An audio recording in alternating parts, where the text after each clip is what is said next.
Welcome to Man 360. I'm your host, Brian. Today, I sit down with a man who is known as the Boz in the NFL and an Oklahoma football legend. He is someone who needs no introduction, Brian Bosworth. Brian and I sat down at the National Religious Broadcasters Convention in Orlando to talk about his faith journey, some projects he is currently working on with Pureflix, and he speaks some important words to men watching about the difference between confidence and arrogance. Then I share a simple principle that can be confounding for men sometimes, but is vital to live a healthy life. I share about knowing how to apologize. Then to wrap up the program, I have my pastor, Andrew Theisen, on the program to show us his hobby that he's been able to turn into a side business, his Harley Davidson motorcycle collection. I'm glad you're here. Let's get started. Welcome to Man 360.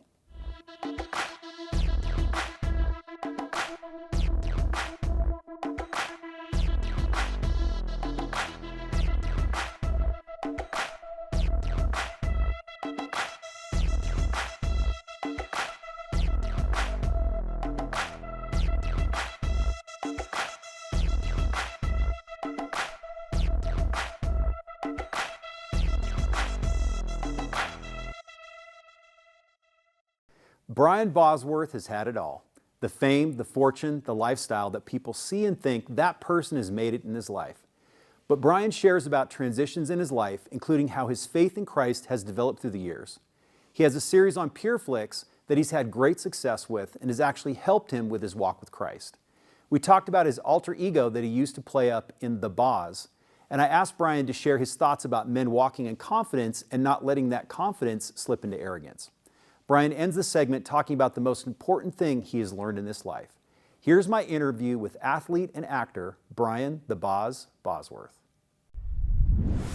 So Brian Bosworth, I remember you from Seattle, The Boz, all the fun things that you used to do. Maybe got a good memory, 30 years plus ago. Yeah. Yes. Yeah. I was going to say Boomer Sooner. I know you're OU. I have a friend who graduated from Oklahoma. Mm-hmm. And just so interesting to see how the excellence in who you were as an athlete, but now as you being an actor and moving into that role as well. Can you just share what you're doing with Pureflix and just share a little bit about your kind of maybe the transfer from who you were as an athlete into acting? Yeah, multi-layered question there. And I appreciate it because what it does is it kind of goes from, I usually use these 4 questions: where am I from, where am I at, where am I going, what am I willing to do, to give up to get there. Yeah.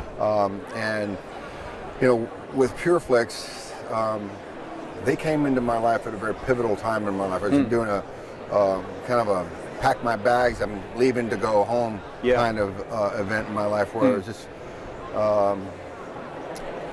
I needed a change. You know, I'd been out in California for a while. I had done the acting thing for a while. Although I enjoyed it, it was, you don't ever control it. You know, you want to work, but you don't control that, hey, it's your gig. Right. I'm not one of the fortunate ones that can just kind of, say I'm making a movie, you fund it, and then we're just going to go to town on it. So I am a working actor. But I got frustrated with that process of it. I had some other things that were going on in my life when I really needed to correct. And so Pureflix came. Didn't know anything about Pureflix as a company.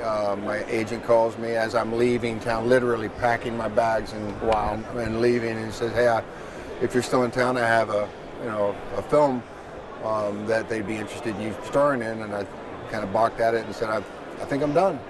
I'm going to go ahead and move on with my life." Yeah. And he said, "Well, this one you don't even have to audition for. Well, generally, you have to go through all the all the hoops and ladders but I said, I'm just not.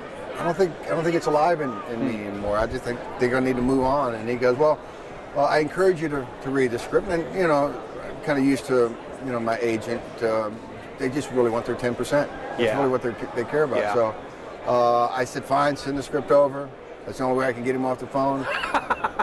He persistence of the widow, right? Kinda, And he warned me before we got off the phone, and he said, "Hey, I got to let you know it's a Christian movie." And I just rolled my eyes, and he didn't have any idea what my past was about, or my personal journey. Yeah. So I kind of grunted at that a little bit, but I went ahead and picked the script up and read about 15, 20 pages into it, and then I called him back and laughed and said, "Well, it's funny, where's the Christian movie? Because this ain't it. And he goes, no, that's it, you know. And so I read through the whole script, put it down, and I got kind of choked up because I realized that the script was really a reflection of who I was at that time. Wow. Very dark. Yeah. Closed my heart, and was very angry with God. Yeah. And just wanted to quit, you know. Yeah. And I prayed that, I didn't actually pray, I thought that this would be one of those catalysts that was placed in my lap for a reason if I chose to accept it. Yeah. And I went ahead and had a conversation with the producers at the time, and I said, hey, look, you don't know anything about my past, you don't know anything about me. Yes, I can ride a motorcycle. Yes, I'm very angry. Yes, I can do fight scenes. Bring the mohawk back too? No, they weren't that specific about it, but yeah. I did say, hey, I would like to, you know, add a little bit more this darkness. You know, I'm going to bring some of my own personal experience to it, and they were, you know, receptive to that. Yeah. I don't think they understood how much, you know, pain there was inside me. Yeah. So one thing led to another. We ended up, you know, making that one script into 2 movies, Revelation Road 1, Revelation Road 2. Yeah. But after I saw the actual finished product, that it really hit me hard that the rapture happens. Yeah. And it was an emotional connection of, wow, this event could happen today, could happen tomorrow, maybe next week, maybe we don't know when it could happen. Yeah. But I knew where I was going, and that wasn't home. Yeah. I was going to be down here. I was going to be left behind. Yeah. And it bothered me because I chose to be that.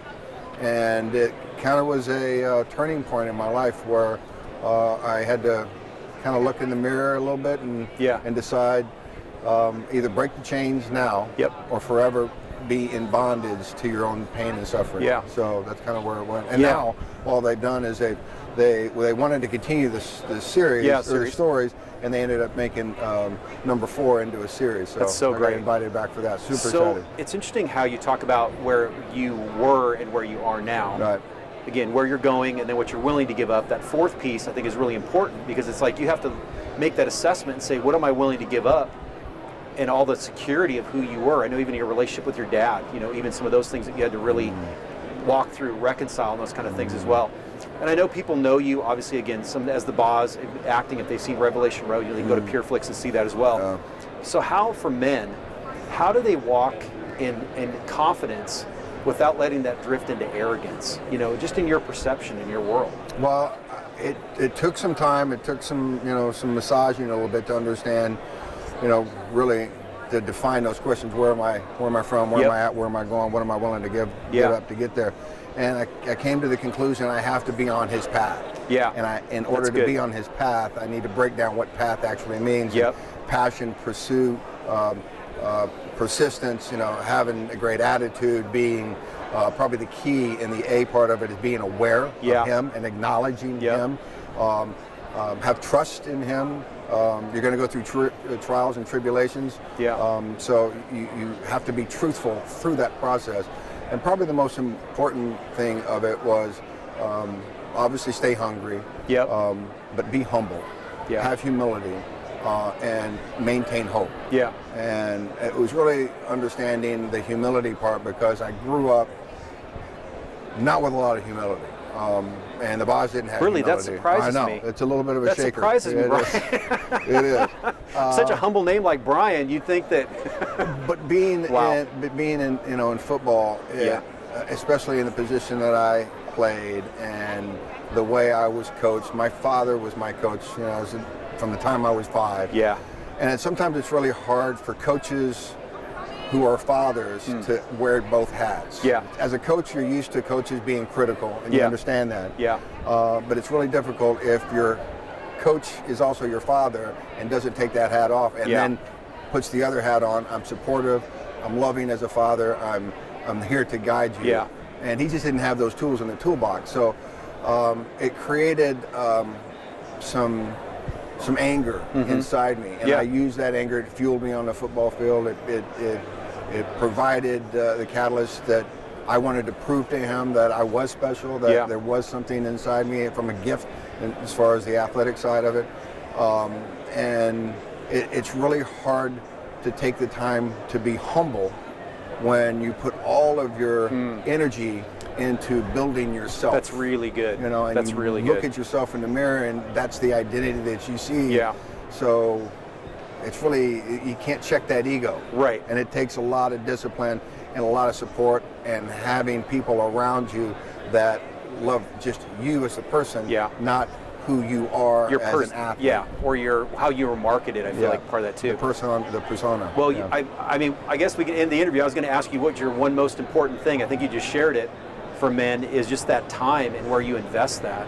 I just really think that's so important for men to really consider that. I think being present in the moment, find the moment that you're in, and be present, understanding that there's peace in chaos. You can. There's chaos around us all the time, but you have the ability to find your peace in that present moment. That's really good. And then understanding that peace also has a separate component of patience. It's okay to wait. You have permission to wait.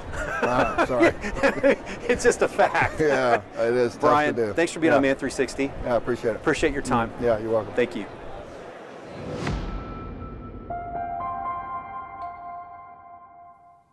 Before we get into talking about how to apologize, I want to highlight the importance of being a correctable person. So those are directly connected, and I'm going to share a little bit of that connection with you today. So Proverbs is full of verses that talk about the importance of being a correctable person. And here are just a few verses about correction in life using the English Standard Version of the Bible. So there's 3 verses I want to share. Proverbs 10:17 is, "Whoever heeds instruction is on the path to life, but he who rejects reproof leads others astray." So essentially, when you're not correctable in instruction, your actions can lead other people astray, which is even more crazy. Proverbs 15:32 says, "Whoever ignores instruction despises himself, but he who listens to reproof gains intelligence." And then Proverbs 12:1 is, "Whoever loves discipline loves knowledge, but he who hates reproof is stupid." And you notice how I said stupid, because either you love discipline and you love knowledge, or you hate those things and you act in a stupid way. So correctability in life is directly connected, again, with being able to apologize. So as humans, we know none of us want to be wrong or make a mistake. We want our lives to be flawless, but the problem is that our flesh is not flawless and needs to be brought into alignment. So I typed this real quick to help summarize what is apologizing. And if you're taking notes, this could really be good for you to listen to this.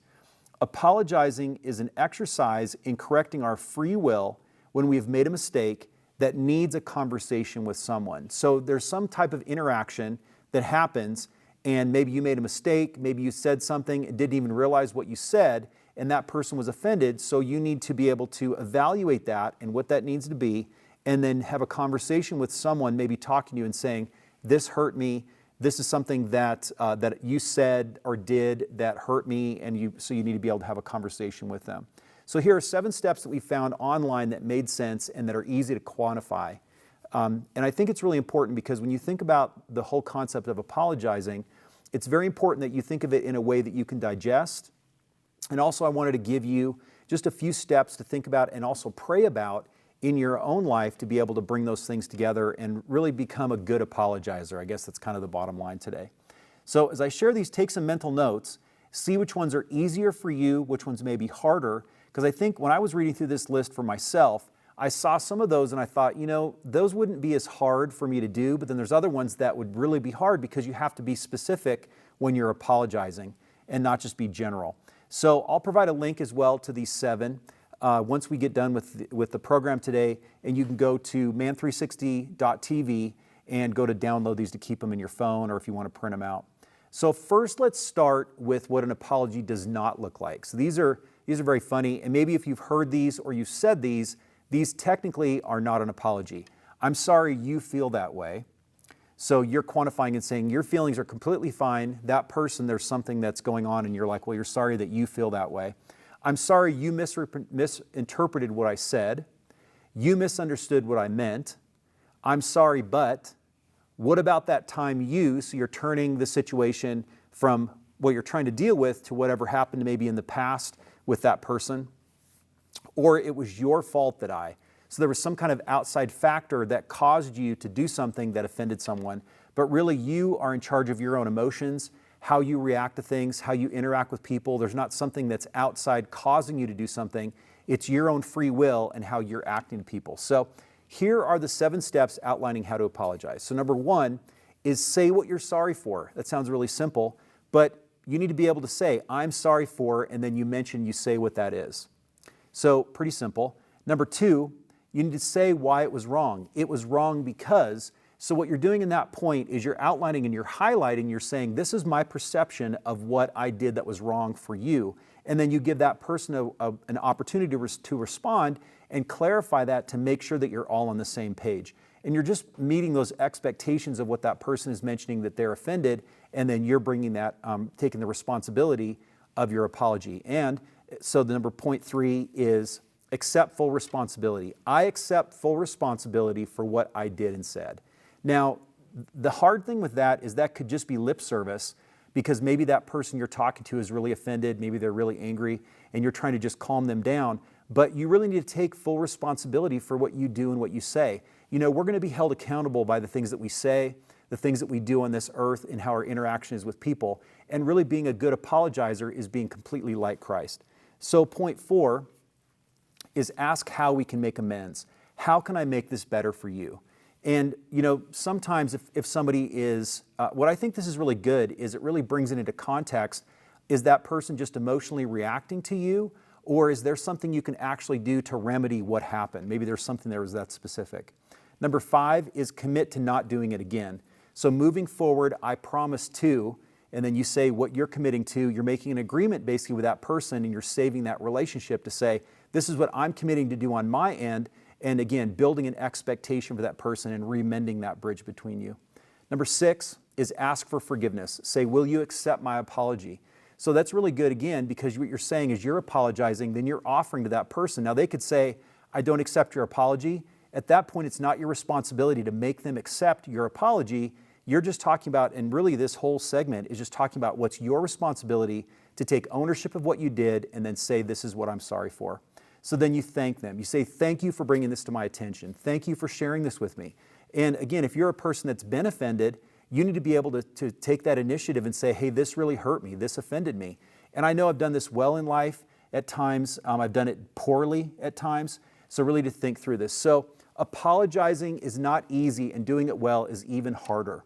When we're followers of Christ, we should always be sensitive and careful with our words with other people, especially with people who don't know Christ. Our free will does not want to naturally follow the ways in the Bible, and our life is going to bring situations into our life that will need adjustment. So today, take some time and evaluate your life and work on becoming a correctable person and someone who sees the value of an apology. Now let's head over to my pastor's garage and see his amazing Harley Davidson motorcycle collection in our hobbies segment. Check it out.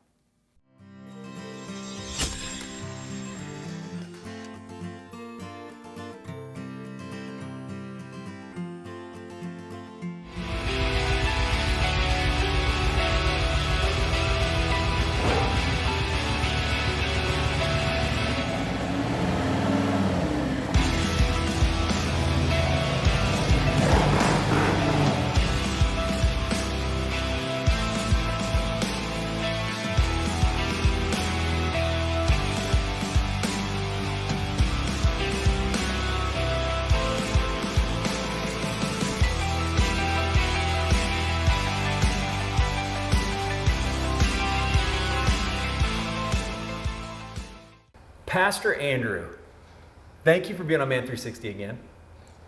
And I really appreciate you. And we're in here in your garage, not just any garage, but where you have all your Harley Davidson motorcycles. These are all Harleys in here, correct? Correct. So there's no other type of motorcycle in this shop. Your eyes get squinty. You're like, no, no, no, no. So I want to ask you, like, what made you want to get into motorcycles?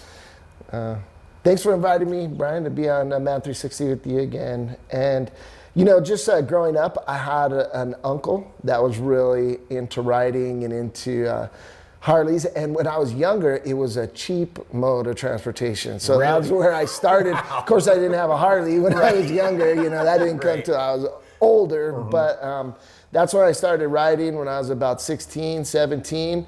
And I've been riding ever since. Yeah, that's so crazy because like the first time we were interacting and when we first started to get to know you guys, I didn't really know anything about that part of you. And then it was like this whole world that you were involved with motorcycles. And you, even not just as a hobby, but actually making it a part of income for yourself. So just kind of explain a little bit about the business side of what you're doing now with renting motorcycles. Yeah, it's just kind of like Airbnb for motorcycles. There's a couple different apps out there, Twisted Road, Rider Share, these different apps, and people can find where you're at. They look, they find your motorcycle, and you rent it. So, it's the same process. You give them a percentage, they find the people, they give you all the insurance.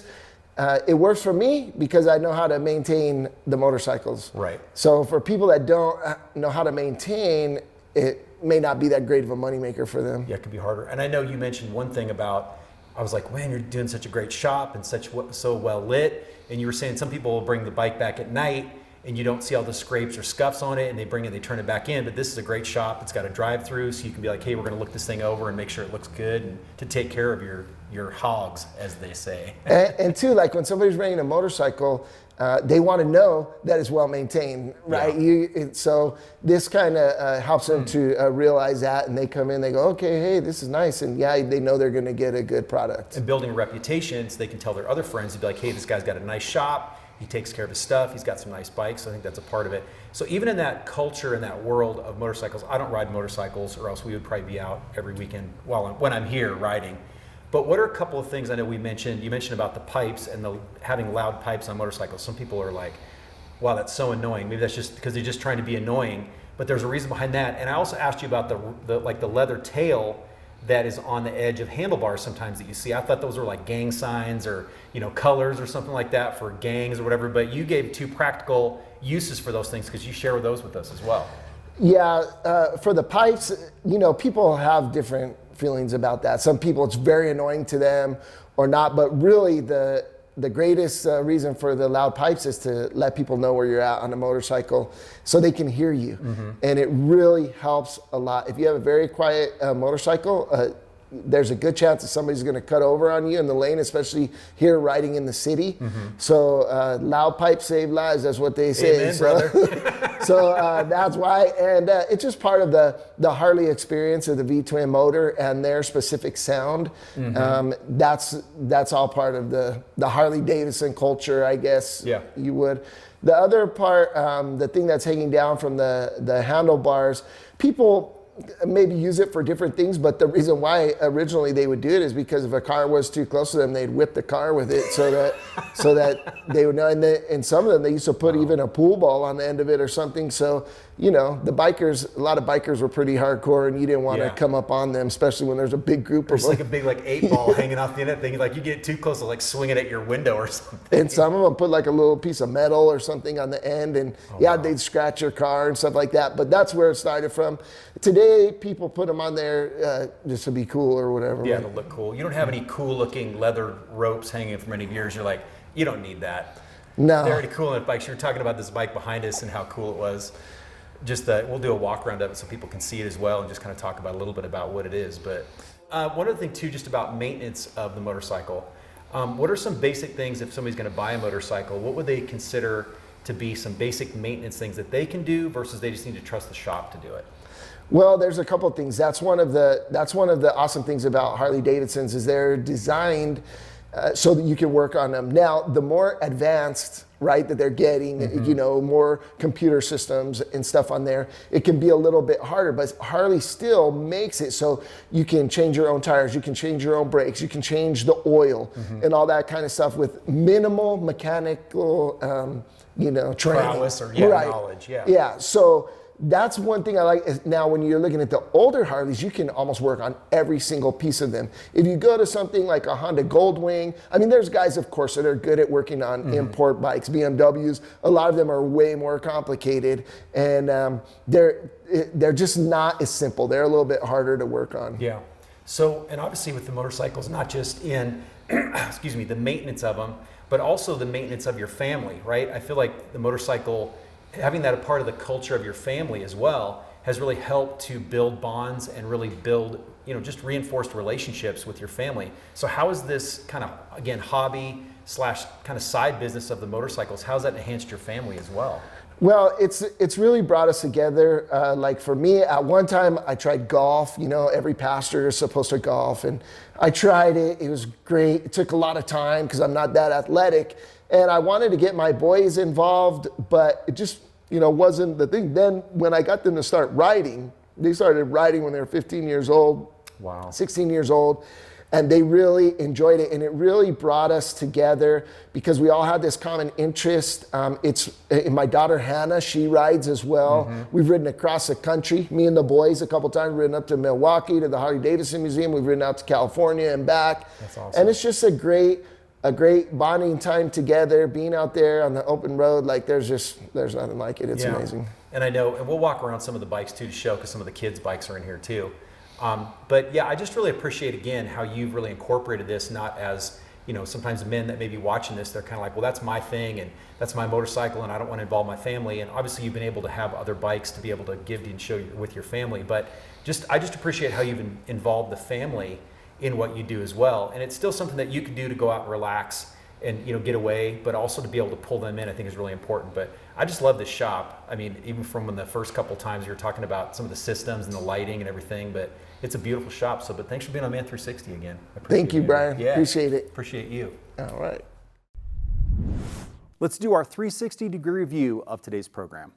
Brian Bosworth has done it all in this life. From an all-star career at Oklahoma University and then the NFL as the Boz, to a blossoming acting career on TV and Pureflix with his series Revelation Road. Brian shared some really important thoughts to consider with keeping life in perspective and not letting confidence drift into a heart and life of arrogance. And from all the life experiences Brian's had, his insight about the 4 things he considers when making life decisions of where am I from, where am I at, where am I going, and what do I need to do to get there was pure gold. For more information about Brian, you can go right now to man360.tv and click on the additional content page. My teaching on how to apologize is vitally important when it comes to being the men that God's called us to be. If we cannot be good at saying we're sorry, then we're missing a very important dimension of humility and being able to admit when we're wrong.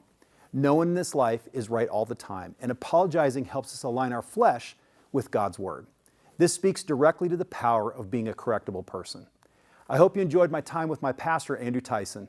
His Harley collection is awesome, but even more impressive is how he's turned his hobby into an income stream and includes his family in his fun. Thanks to Andrew for letting us hang out at his garage and have some fun. Man 360 exists to help men be complete in every way through Christ, mentally, physically, and spiritually. We always love it when people connect with us on our Facebook or Instagram page, so head over there and say hi. We'll see you next week, right here on Man 360. And then the NFL as the Boz. Let's start over right now. The Carpenters sang a song about me. I've only just begun to live.